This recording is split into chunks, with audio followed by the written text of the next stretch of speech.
Jeff Kerr from CBS Sports, being brought to you today by Calvi Electric Company in Atlantic City and their new residential division, here to help with all your home and business electrical needs. Online at calvielectric.com. And yes, Jeff Kerr joins us every Monday, Wednesday, and Friday here on the Sports Bash on 97.3 ESPN. Jeff, how are you doing today? Hold on one sec. I hit the wrong button. It's one of those days, Jeff.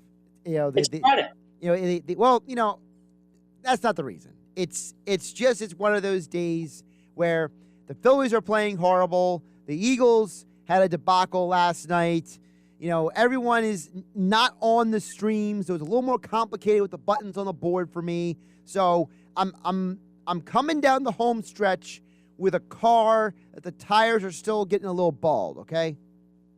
I'm at the point with the Phillies right now. I watch every inning of every game. I've been doing that for pretty much 25 years. I may need to take a break from this team. I can't stand this baseball team. It is the fact that they just do not play Alec Boehm and try to justify having Didi Gregorius in that lineup is mind-boggling to me. I'm sorry. It's like they're both, at this point, they're both the same player. It's just play them both. I don't care anymore.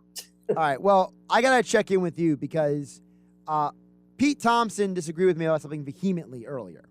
And I opened the show talking about this, and apparently there are some people, even after my extensive explanation, who still disagree with me. So I basically opened the show today, which was about almost 4 hours ago, Jeff, calling out all the people online and on TV who were saying that the Jalen Hurts being sick was all a charade and that the Eagles were using it as an excuse to not play him or the starting offensive lineman. I think that's a bunch of bull. People are calling them out because, honestly, as someone who's had numerous health issues with my GI tract, when you have pain in your abdomen and you have a stomach infection, that's actually pretty serious. So, to me, I don't think you go to the hospital for no reason, but apparently there are people out there who think this was all a charade. So are you taking the stance it was a charade, or are you taking the stance of, okay, like this has happened to me before and this is how serious it can get? That's the latter, that this has happened to me before and I know how serious this can get. Yeah, and that's the thing. Like, look, the guy went to the hospital. There was something wrong with him. And, it does happen, like, just automatically. Like, I've never had something like that, like gastrointestinal, like that serious, but I can see where that's coming from. Look, and I look at it this way. I've talked to NFL player, and I've experienced this myself over the past week. I had a sciatic nerve. You can do stuff to an extent, but if that thing pinches just like 1 inch, forget it. Like, all of a sudden you want to go on a run, forget it. You want to walk, forget it. You want to drive a car, forget it. It's kind of like the same thing with Jalen Hurts. That's why I was like, okay, like it's bad timing. I get it. It kind of looks bad until the Eagles come out with information, but at the end of the day, it is what it is. I was kind of bummed he wasn't playing, but when you hear the whole story, I mean, the guy's not even going to be around till Sunday. I mean, this is pretty serious stuff.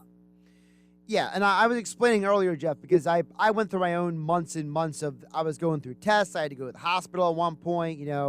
I was a quote unquote COVID case because they brought in the hazmat suits because they didn't know what was wrong with me. That was a fun experience. But the point is that it was all because of GI tract issues. They had to diagnose and it took months and months to figure out. But guess what? I was still coming to work half keeled over doing the shows and doing all my work. So yes, you can work through these things. But as an athlete, one of the main side effects of a stomach infection is dehydration. And how many horror stories we've heard about guys getting dehydrated and getting cramps or collapsing or something happening. So to me, I think the Eagles were protecting Hurts from himself. I think they were too. Like, if this was a regular season game, I don't think you could stop Jalen Hurts from playing, or at least he goes out there. But, it's funny, Josh. All these years, fans were getting on Donovan McNabb. He puked in the Super Bowl, or he puked in Jacksonville. Right. He puked twice in Jacksonville, if I'm not mistaken. I think he puked in Tampa, too. Sometimes it's not that you're out of shape. It's dehydration. And, yeah, you're right. I think they did protect Jalen Hurts from himself. And Nick Sirianni said, look, this is a preseason game, dude. Don't go out there and do something completely stupid. I need you on September 12th. I need you 3 weeks from Sunday. I don't need you in a meaningless game that Bill Belichick likes to run to score for because he doesn't take a day off. And by the way, if I got to hear one more person say how great Cam Newton was last night, I'm going to lose my gourd because he did not play against a first-team defense. All right. Well, let's start. Overreaction. Well, let's go there then, Jeff, because you open that door and you cover all the NFL for CBS Sports, not just the Eagles. What is your stance on the quarterback competition? Because I think that there were moments last night where, like you said, these guys are playing against second, third, fourth teamers last night, so it's hard to judge Newton and Jones in that scenario. And that's the thing. I think Mac Jones should be the starter week 1 regardless. I've been saying that for months and months and months. I don't care what Cam Newton does. I don't care how good he looks. I think Cam Newton is not the Cam Newton from the Carolina Panthers before he had the major shoulder surgery and the foot injury and everything else he had. You know, he's banged up. Now, if Cam Newton gets a job, so be it. But I think the Patriots got to look in the rearview mirror here, if you will, and say, look, we're not better than the Dolphins. We're not better than the Bills. Let's just play this kid, go 9-8, 10-7, whatever, make a run, and build this team for the future. Because, I mean, I do think they have a good enough roster to go to the postseason, but the AFC is loaded. So I don't know where they fit into this bubble here. Are you really going to waste going 3-4, 4-5 the first half of the year because you want to see what you got in Cam Newton, even though you saw what you had in him last year? I just don't get it. I really don't care if Cam Newton beats Kayvon Wallace, Elijah Riley, and those guys. I just don't. This whole willingness to want Cam Newton to be good by some of my colleagues in the national media it's mind-boggling to me. I mean, really, I thought Mac Jones played better than him last night. I don't even care what Mac Jones was playing. I just thought he looked better. Yeah, see, I'm conflicted because on one hand, I'm like, look, I can't judge these guys based on playing second, third team guys. It's hard to evaluate because, you know, for example, are they making these throws because they don't have a blitz in front of them? Is it because they're making these throws because the coverage is off? You know, there's a pass rush last night, same thing. Right, like for example, you know, the best Eagles defenders last night were all linebackers. You know what I mean? It was Singleton, it was Bradley, it was Wilson, and it was Edwards just flying all over the place making tackles because Raekwon Williams can't stop a nosebleed on the defensive line. So it's like, you know, the linebackers are losing their minds last night. The 4 of them together had 17 solo tackles yesterday, Jeff. Think about that. 4 linebackers. Like, I don't think there were 4 linebackers who had 17 solo tackles through 4 weeks last year for the Eagles in the regular season last year. So I've been saying to people too, you better get used to this because the Eagles do have good linebackers. They do. Like, Wilson and Singleton are a fine starting core. It's a shame De'Veon Taylor got hurt because he would have been a nice piece to the puzzle. But Sean Bradley looks like he can play. We know TJ Edwards can play in spurts, but again, that's not a bad backup to have. And you're right, Josh. Like, the linebackers can play. Imagine what happens when you're going to have the first team defensive line with them, and you're going to have Darius Slay and Steven Nelson and, you know, Rodney McLeod and all these guys back. That's going to be the other thing too. I wanted to get your take on this too, John. What did you think of Zach McPherson last night? I thought he was up and down. I thought some of the plays he had, I thought that he turned the wrong way twice. I thought that the one catch down the left sideline, I thought he turned the wrong way in coverage. But I thought there was a couple plays later where he played it perfectly, and it was obvious that the one play that Newton threw it down the middle, he could have thrown it left, but McPherson recovered. And then later in the game, Jones threw it right instead of left, and McPherson covered there. So from my eyes, I thought there were positives and negatives. Yeah, and honestly, this is why I am wanting to be the cornerback number 2 in the first place, because this is perfect. Trial by fire. It's okay. Like, some guys learned a lot last night. I think Zach McPherson was one of them. And you're right. Like, I saw people were overreacting on Twitter. Oh, he's getting burned. I'm like, he's not getting burned all the time. Like, they're just targeting him, which I think is a good thing. And I actually think Bill Belichick and Josh McDaniels do teams a favor when they target their younger guys, because it kind of gets them that trial by fire, if you will. And I'm kind of glad that happened to him last night. Jeff Kerr, CBS Sports, joining us here on the Sports Bash, as he does every Monday, Wednesday, and Friday here on 97.3 ESPN, at Jeff Kerr CBS on Twitter. The other guy that, not to overharp on this, but I've been saying throughout the show, Jeff, how about Kenny Gainwell? I mean, the dude did everything. He ran the ball, he caught the ball, and then there was that one play he threw his body into the pass block. Like, you know, that was way better than Elijah Holyfield did last night. At least Gainwell was like, I don't know what I'm doing, but I'm just going to throw my body into this guy, and it worked. He's a football player, and he's a running back from Memphis. They seem to do well in the NFL. Just look at Antonio Gibson, Darrell Henderson, Tony Pollard, just guys left and right. And Kenny Gainwell looks like he's coming from that factory as well. And I got to give the guy credit. I just don't know where you're going to put him in this offense. Is he going to be the number 2? Is he going to be the 3? Is he going to take snaps from Miles Sanders? I don't think that'll happen, but him and Boston Scott, I think there's just a little battle there for playing time. And Gainwell showed me a lot last night in an anemic offense. I thought there were 2 guys that showed up, Devonta Smith and Kenny Gainwell. Devonta Smith obviously was a big topic last night, and I think that Sirianni was right last night when he said that, these guys need to get up to game speed. And I think you saw with the one drop, it just was he just was out of rhythm. Like, his hands didn't come up at the right time. It was like his mind and body weren't in sync. But, when Shad Johnson's salivating over you on Twitter, acting like you're the greatest thing he's ever seen, and you're getting that kind of separation, I think it vindicates, maybe doesn't validate, but vindicates at least the Eagles trading up to draft him.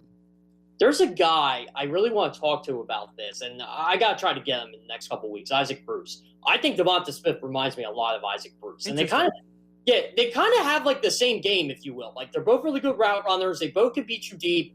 I mean, if the Eagles have a deep ball going, I think Devonta Smith could do that. So I'd like to hear Isaac Bruce's, what he thinks of him. But, when I saw that Chad Johnson tweet, I was like, all right, this is one of the game's best receivers of, since 2000.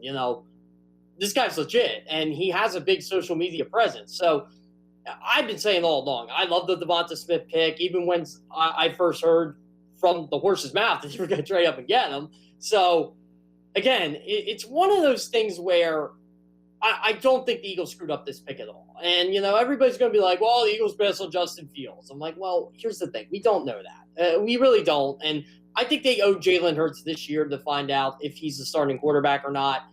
Next year, there's going to be plenty of quarterbacks in next year's draft anyway, even if they stink. So there's about 5 or 6 guys I really like in next year's draft. So, we can talk about that later. But overall, I really do think they got this pick right with Devonta Smith. And I think they got really lucky that Devonta Smith was not the first receiver taken. They got lucky that Jamar Chase and Jalen Waddle went before him, which I still don't know how Waddle went before him. But by the way, do you want to guess how much Isaac Bruce weighed in at the combine when he I want to say it was around 160. 173. So I was close. Well, listen, Devonta Smith claimed he was 170. Remember when he was drafted? So, maybe your analogy there isn't too far off there, Jeff. Yeah, I just watch a lot of Greatest Show on Turf games, and he just reminds me of Isaac Bruce, just by the way he runs his routes and the way he breaks. There's a lot to like. And again, everybody said, well, Isaac Bruce was good without Kurt Warner. Isaac Bruce was good before Kurt Warner. So and after. Yeah, and after. Really, I didn't take Isaac Bruce this long to get into the Hall of Fame. I thought Isaac Bruce was just an absolute beast for a lot of years. And again, if Devonta Smith can come close to that, I know Jason Lockefour, my colleague at CBS, talked to Nick Sirianni. I think it was Wednesday or Thursday. It might have been for the preseason game. But Sirianni said Devonta Smith is the best receiver he's seen since Keenan Allen. And so it goes, well, that's a great comparison because Keenan Allen always gets hurt. Keenan Allen has the most NFL catches for a player in his first 100 career games. I think Eagles would gladly take that out of Devonta Smith. Also, anyone who's ever played fantasy football loves having Keenan Allen on their PPR team because all he does is just rack up touches at that point. That's all he does. And, it's funny. The year I thought my buddy was going to win fantasy football was the year Keenan Allen tore his ACL. So, ooh. Yeah, that's a tough break. Jeff Kerr, CBS Sports, joining us here on the Sports Bash on 97.3 ESPN. Jeff, there was an injury I do want to touch on with you yesterday. The reports are that Jason Croom is feared to have suffered a season-ending knee injury. And now, so he's injured. We know that Tyree Jackson is injured. What's happening with this tight end situation? Are they going to trade Zach Ertz? Are they going to keep him just because they have to? What's going to happen? It's not like Jake Stoll is anything to write home about. They got to keep Zach Ertz at this point. And they're still deep at tight end. They still have Richard Rodgers. They still have Dallas Goedert. Oh, Richard Rodgers dropped the pass last night. What the heck's up with that? Yeah, he never drops. He had a great year last year, too. He's Richard Rodgers was like the Andrew Knapp of the 2020 Eagles. Like, you don't expect anything from him, and then he shows up. And, like, remember Andrew Knapp hit like 350 last year, whatever he ended up hitting? Like, it's kind of like that with Richard Rodgers. So, again, if he's your third tight end, can't – by the way, the Eagles also worked out Downtown East grad Kerry Angeline today. He's an undrafted free agent tight. I covered him in high school, so I'm curious – when he was in high school. I'm curious to see, like, if they bring him in. He's a 6'9" kid. He's really tall body, developmental project. Again, so someone they can work out over these next 2 weeks if they want to do that. But overall, I think you got to keep Zach Ertz at this point. I really do. Like, I don't think they have an option. Jeff, a couple other things around the NFL. We talked about the quarterback situation with Cam Newton and Mac Jones last night, but this weekend we're going to see some more of these quarterback competitions.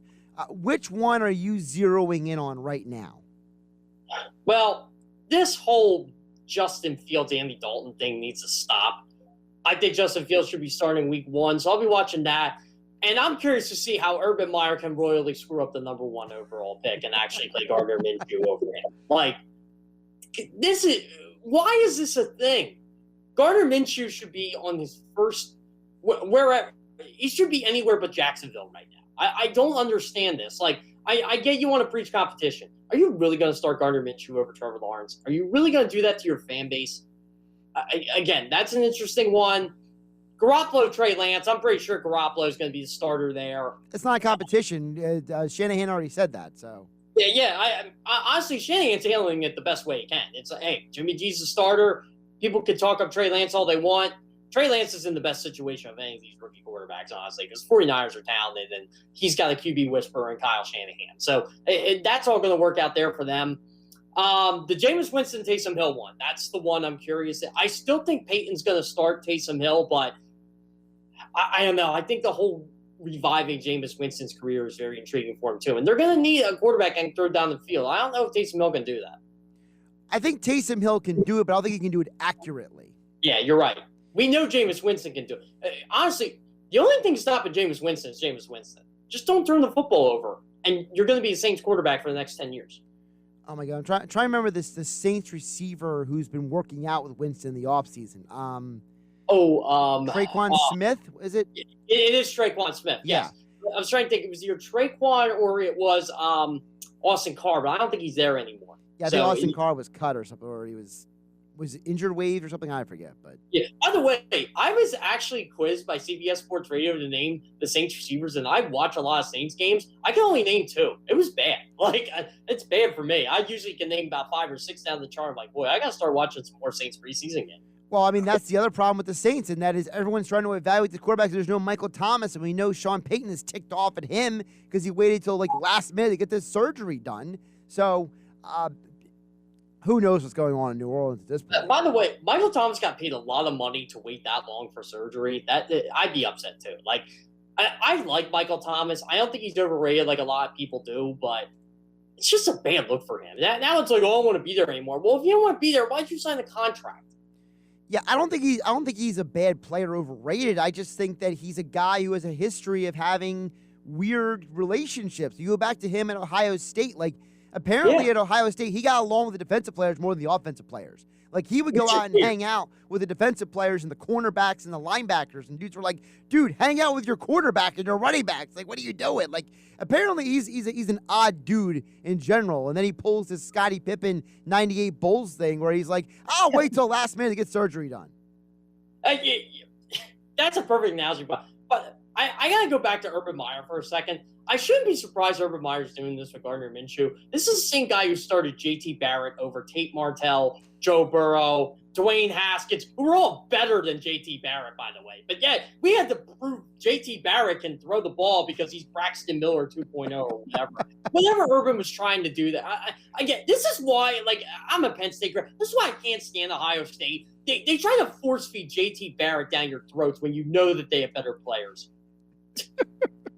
I'm sorry. I will never get over J.T. Barrett beating Penn State in 2017. Really quick, before I let you go, can I ask you about your former Penn State quarterback, Will Levis? Did you see the video of him eating the banana with the peel on? My God. He was on the Today Show for that. No, I got a funny story for it. So my mom texted me. She goes, "You got to turn on the Today Show with Hoden." I'm like, "Why do I got to turn on the Today Show?" She's like, "Just turn it on. It's a familiar person." I'm like, "All right." I'm like, "What is Will Levis doing on the Today Show?" And I'm just like, unbelievable. I'm surprised my mom knew who it was, honestly. Like, she follows Penn State, but not, like, religiously. But I guess she knew that was him. And she's like, "Why is he on Kentucky now?" And, like, she didn't know he transferred. So I was just like, whatever. He still can't throw a football, by the way. Well, it's funny you say that because I was listening to Andy Staples' podcast this week. And he had a guy on there who covers the Big Ten. And I forget the guy's name on top of my head, but he was telling me, he's like, "Do you know that they did not want Will Levis to throw the ball at Penn State because they were afraid he would steal the starting quarterback's job?" Like, apparently Franklin was afraid that Levis was too good of an arm, so they turned him into a running quarterback at Penn State. Heaven forbid, you bench Sean Clifford. Yeah, come on. Again, this is what frustrates me. Every time I watch Justin Fields play football, Penn State could have had him, and they had Sean Clifford. Every time Justin Fields beat them, I'm like, this was the guy. This was the guy. And thank God he can recruit. Thank God James Franklin can recruit, because he gets everybody and their mom pretty much now. But I still don't know who the quarterback's going to be in the future. He's got a couple nice guys coming up, but Penn State just turns out running back after running back after running back right now. They have like 6 running backs who could start in the Big Ten, and they're all on their roster. I don't know how he's going to do that this year. Jeff Kerr, Penn State alum, CBS Sports, at Jeff Kerr CBS on Twitter. Jeff, always appreciate chatting with you. All right, Jeff, we ran out of real estate. Appreciate you jumping on, man. Good conversation as always. That's great. Thanks, Josh.